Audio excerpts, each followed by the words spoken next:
Bonsoir à toutes, bonsoir à tous et bonsoir Guillaume Lelièvre. Bonsoir. Ça va, je prononce bien le nom. Ouais, j'articule bien. Super bien, ouais. le lièvre et tout, c'est beau. J'ai une petite hésité. C'est joli d'ailleurs, le lièvre, je trouve. C'est gentil, ouais, ça court un petit peu. Hein. Ça court vite, un lièvre. Bah, écoute, on fait ce qu'on peut. Ouais.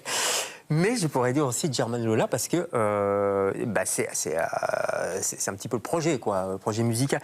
D'ailleurs, pouvez-vous m'expliquer 2 secondes, parce que vous l'expliquez dans. J'ai vu ça quelque part. Comment vous avez inventé ce mot German Lola? Ah, mais on peut... C'est très précis. Hein. Bah alors, moi, c'est mon nom d'acteur coquin, si tu veux, German Lola.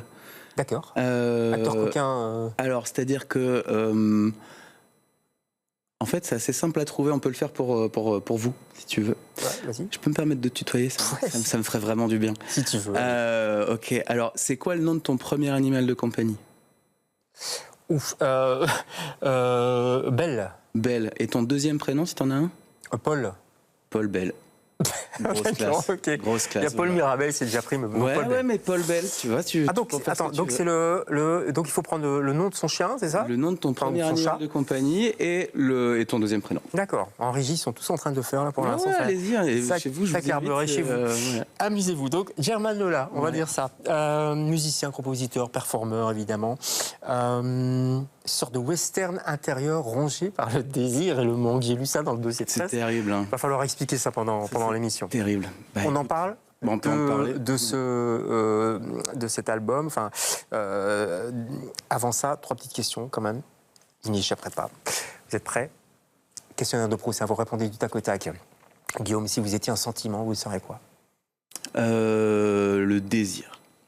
Ah oui, carrément. Ou le manque, je sais pas encore. Parlons-en. J'allais dire les deux vont ensemble parfois, mais enfin bon, bref. Ouais. Si vous étiez un endroit sur la Terre, n'importe où. Tubize. Ah, Tubize? Absolument. Pourquoi? C'est joli? Je connais pas. Moi non plus. D'accord. Vous avez sorti ça comme ça? Ouais, Tubize, d'accord. Et si vous étiez un grand disque fondateur pour vous? Un grand disque fondateur? Je serais le disque bleu que tu laisses sur ton pare-brise comme ça. D'accord. Ah oui, donc on est parti dans l'humour là. Là, c'est pas drôle, c'est super cher à pousser. Ah non, c'est trop cher d'ailleurs si la police nous écoute. Allez, on va parler de German Lola et du nouveau morceau qui vient de sortir, nouveau single, puisqu'il faut parler anglais un peu dans le monde de la musique parfois. Et vous êtes l'invité Guillaume de LCR ce soir.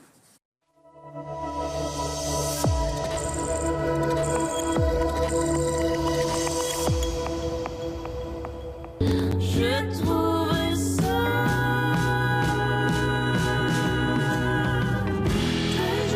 très joli, les chassis. Tous les sons qui te disent sont des saisons chaudes.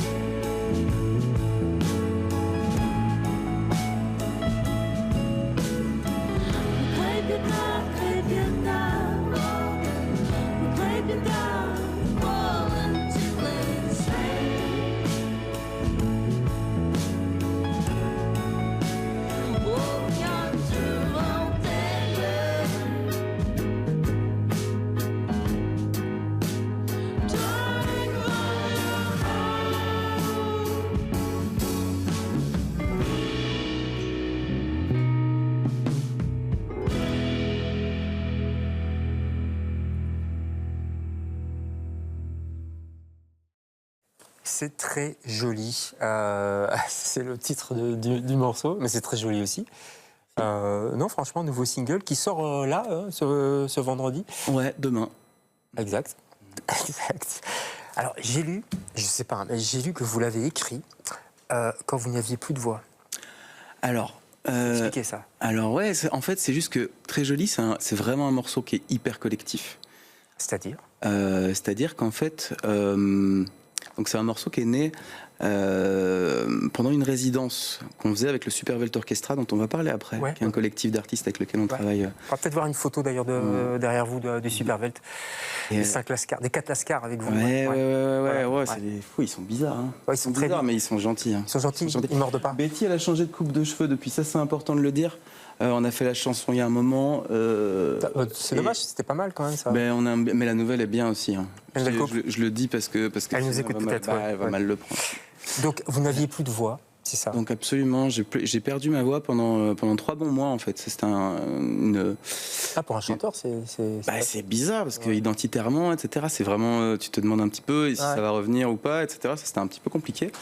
Et on avait une résidence de création qui allait avec les Bizarres là. Et donc on a vraiment dû trouver des stratégies de travail quoi. Et comment vous faisiez? Je comprends pas. J'avais un petit filet de voix, tu vois. Tu vois, une espèce de falsetto un petit peu. Mais vous avez une voix déjà un peu perchée quand vous chantez, je trouve. Ouais, j'aime bien en fait. C'est joli, ça donne bien. Merci beaucoup. De dire. Non mais c'est vrai, ça donne bien. Ouais. C'est très gentil et c'est vrai que c'est un endroit la voix, c'est un endroit de liberté qui est hyper important. Ouais. On parle beaucoup j'embraye là-dessus parce qu'on parle beaucoup de genre et d'assignation, etc. Et moi, je me rends compte que j'ai jamais eu trop de revendications vis-à-vis de ça ou ressenti le besoin de le faire parce que l'usage de ma voix me permettait cette approche-là d'une manière complètement... C'était naturel, quoi. Faut pas forcer. On m'a jamais rien demandé. J'ai jamais rien dû justifier vis-à-vis de tout ça. Et ça, c'est quand même quelque chose. C'est une chance qui est extraordinaire. Et donc, ce falsetto, cette partie de voix qui est quand même finalement, qui sonne fragile, mais qui est finalement en fait la partie la plus solide qu'on a en nous. Finalement. Bien sûr. Ouais. En tout cas, pour ma part, toutes les voix sont différentes. Donc, il restait ce falsetto qui était exploitable quelques heures par jour. Et donc, en fait, on s'est vraiment fait des modules de création, quoi. Et je parlais de la coupe de cheveux de Betty parce que les accords. Et le premier petit bout de mélodie, c'est Betty qui l'a mis sur la table, et puis on a fredonné comme ça. D'accord. Alors Betty, elle est suisse, elle est belge, elle est française, parce que vous êtes franco-suisse-belge. Betty, c'est une citoyenne du monde, quoi. C'est difficile. D'accord. Okay. Elle est tubise. Ouais. Non, Betty, elle est basée en Suisse. D'accord. Betty, elle est basée en Suisse. Mais c'est ça qui est intéressant chez vous, c'est que le Superwelt Orchestra, donc ça s'appelle Superwelt Orchestra, c'est quand même drôle aussi. Est-ce que c'est de la musique alternative ou pas? Est-ce que s'il fallait vous mettre dans un tiroir, où est-ce qu'on vous met? Oui, je pense. Enfin, alternatif. Folk rock un peu quand même, hein? Ouais, tout à fait. En fait, alternatif, oui, peut-être. Je pense en tout cas, quand je rentre ma musique dans des machines qui me donnent les tags à mettre sur les plateformes de streaming, il me met alternatif. Donc ils vous mettent en bas à gauche, quoi. Voilà, c'est dans cet endroit-là qu'on nous met. Il n'y a pas à nous emmerder.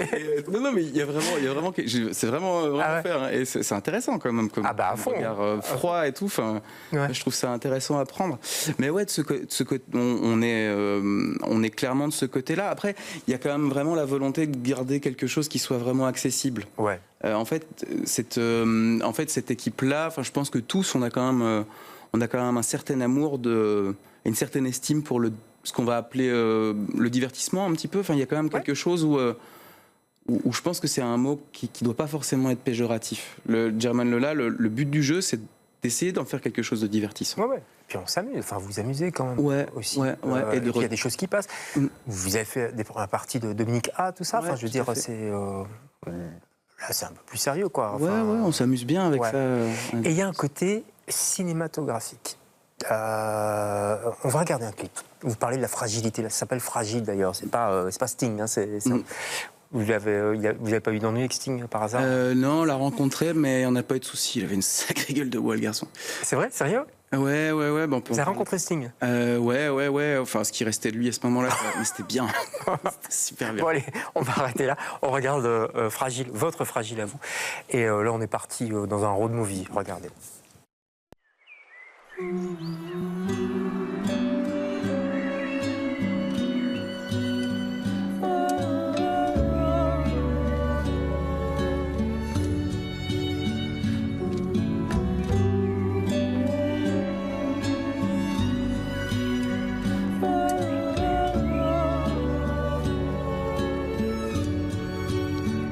It wouldn't be my home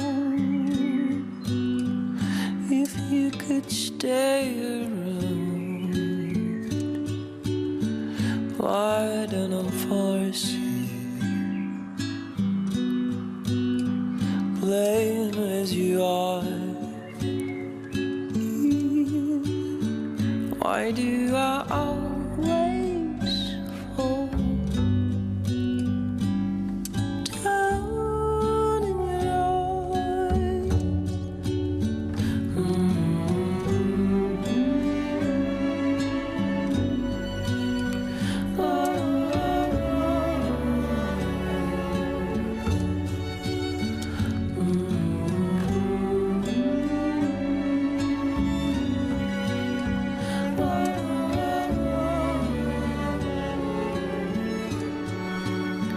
if you could stay more for more.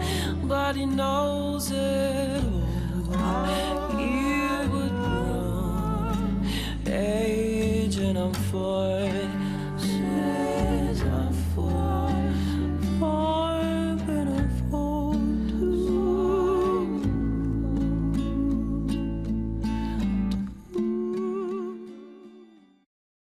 Voilà, extrait de Fragile. Et puis on ne sait pas ce qui va se passer là parce que c'est très mystérieux. Vous êtes en peignoir, en sortie de bain? Non, non, c'est un drap blanc. Ah d'accord, j'ai pas bien vu, je sais pas ce que j'ai dans les yeux. D'accord, c'est un drap blanc tout simplement. Le mec il est sur sa moto en drap blanc, mais tout va bien. C'est génial, non mais c'est génial parce qu'en plus t'as le pot de la moto qui te chauffe la jambe un peu, Ah bah ouais. c'est vachement dans ton corps, hein. C'est un chouette moment à faire. Ouais. Et c'était le pilote, c'était le bassiste. Le pilote c'est Claude Moto, notre bassiste. Ouais. Il s'appelle Moto, son nom. Ouais, je pense que c'est en train de devenir son vrai nom. Hein. D'accord. Ça s'appelle Fragile ce morceau, c'est très beau. Et si vous voulez connaître la suite, vous allez sur YouTube, hein, parce que le clip, est, franchement, sans rire, là, il est vraiment très beau. Et le morceau aussi. Est-ce que vous êtes fragile, vous, d'ailleurs? Ah, super fort. Ouais. Super fort. Ouais. Qu'est-ce qui vous rend fragile? C'est une excellente question.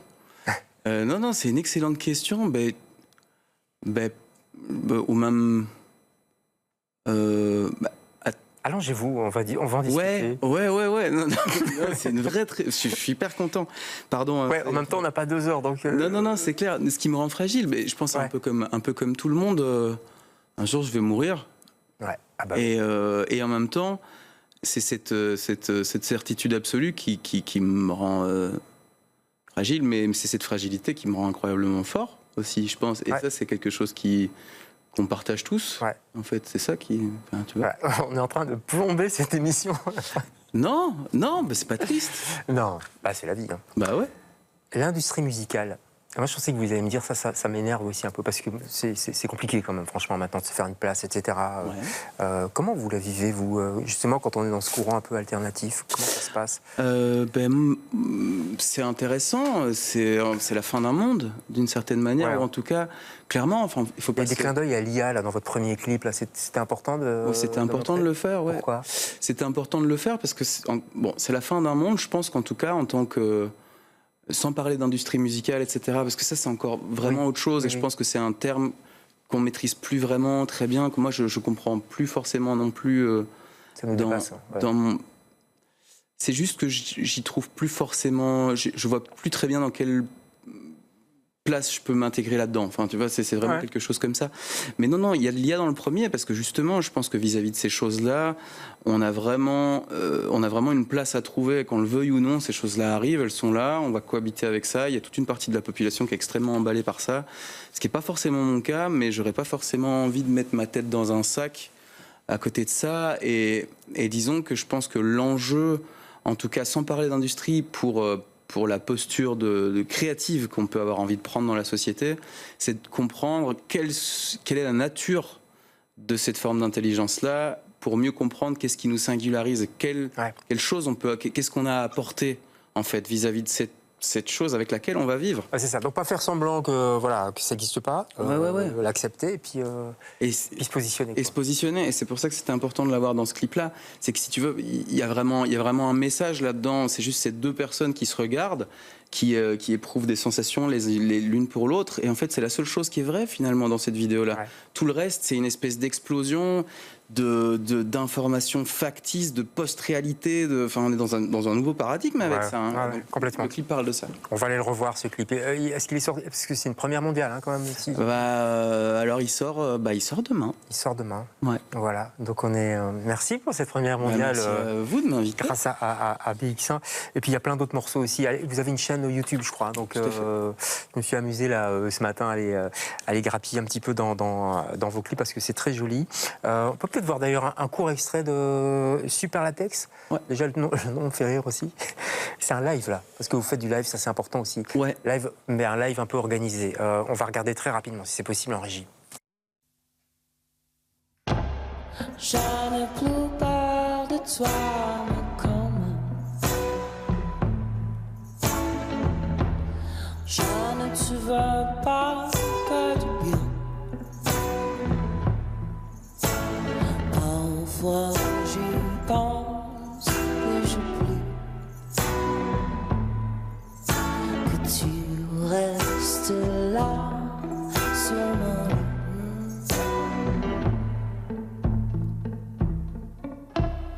on s'est abîmé. Voilà, donc ça s'appelle Super Latex, live au château.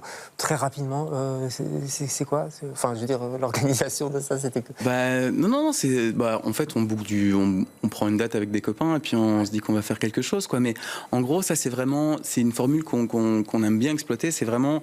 C'est des clips live, en fait. Donc ça joue vraiment, etc. C'est une vraie performance, mais on scénarise ça comme si c'était un clip. En fait. D'accord, il y a quelqu'un qui filme et tout ça. Il y a quelqu'un qui filme, il y a... Là, en l'occurrence, il y a une comédienne qui est là. Ouais. Et puis on essaie de se débrouiller encore une fois pour faire des plans séquences en règle générale pour celle-là parce qu'on n'a pas beaucoup de temps pour monter et tout, donc c'est un mercredi après-midi pluvieux avec tes copains, quoi. Ouais, bon, il y a pire, hein, comme mercredi après-midi. Bien. Et puis les copains, c'est ça. Oui, on sent vraiment le collectif qui est là derrière, hein, parce que là vous êtes là, mais vous pourriez être à 5, clairement. Ils sont peut-être en dessous de la table, je sais pas. Mais ils sont à l'intérieur. Ils sont à l'intérieur, dans le cœur, dans l'âme. Très rapidement, un coup de cœur, parce que vous aimez le cinéma, on n'a pas le temps d'en parler, mais quand même ce coup de cœur, ça m'a fait rire, parce que moi, vous m'avez dit, voilà, c'est le dernier empereur. Moi, je l'ai vu, j'étais tout petit, quoi. Donc, qu'est-ce qui s'est passé? Pourquoi seulement maintenant? Il s'est passé que j'étais triste la semaine dernière et que je me suis rendu compte que j'avais besoin de films longs et massifs pour m'immerger dans un truc pendant longtemps et que ça me faisait du bien. Alors des formats courts, etc. Et ce film a résonné super fort parce qu'encore une fois, on suit quelqu'un qui vit la fin d'un monde et qui traverse une partie de l'histoire qui est absolument passionnante. Enfin, je veux dire, la Chine de la fin du 19e siècle jusqu'à maintenant, c'est des schémas qui s'opposent, c'est fascinant, c'est exactement ce qu'on est en train de vivre. Ouais. On n'a pas fini d'en parler de la Chine, d'ailleurs. Vous êtes un empereur, un peu, quelque part? Absolument pas. D'accord. Question complètement débile qui n'a aucun sens. C'est pour clôturer cette émission. On va aller voir il y aura des concerts à la rentrée, on en reparlera quand il y aura des dates bien fixes, des concerts à Bruxelles, j'espère, au Bota, ce serait chouette. Je rappelle le nom du collectif, et je le cherche dans mes petites fiches. German Lola. On a compris pourquoi, il faut regarder en replay le début de l'émission. C'est très bien ce que vous faites, franchement, Guillaume, et on est ravis de vous avoir. C'est la première fois que je vous voyais, qu'on discutait, puis j'espère que vous reviendrez. Ouais. Peut-être avec les copains. Ce serait formidable. Ce serait chouette, hein. Allez, formidable. Merci Guillaume. Nous, on se retrouve demain avec d'autres invités. Bonsoir.